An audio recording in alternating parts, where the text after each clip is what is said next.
I just gave up my seat to a stranger on a bus, and somehow I became her husband. I even had a pair of twins with her. Even the paternity test confirmed the children were mine. My girlfriend broke up with me because of this. All my friends called me a scumbag. In the end, I could not accept this absurd reality and fell to my death. Until my final moment, I still could not understand. I only gave this woman my seat on the bus. So why did I become the father of her children? Suddenly God gave me a second chance and sent me back to the moment I got on the bus. At that time, the same stranger appeared in front of me again. She asked me to give up my seat for her. I suddenly remembered that in my last life everything changed because I gave her that seat. She not only followed me to my workplace, she also told all my coworkers that the child she was carrying was mine. In the end, my girlfriend misunderstood me and an accident happened. So this time I decided to pretend to be asleep and ignore her. But the man sitting behind me forced me awake.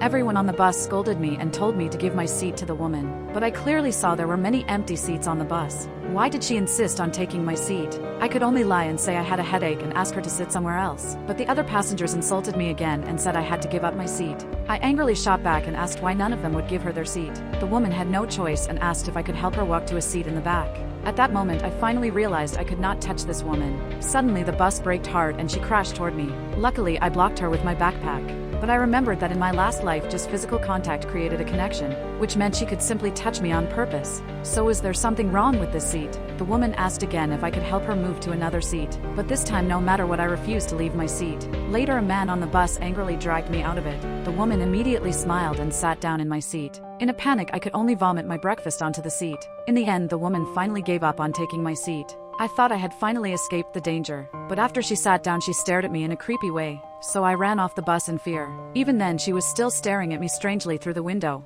I suddenly remembered that in my last life she followed me to my company, and even touched my personal belongings. So I rushed back to my office. If you want to know my next move, make sure to like and subscribe to my channel.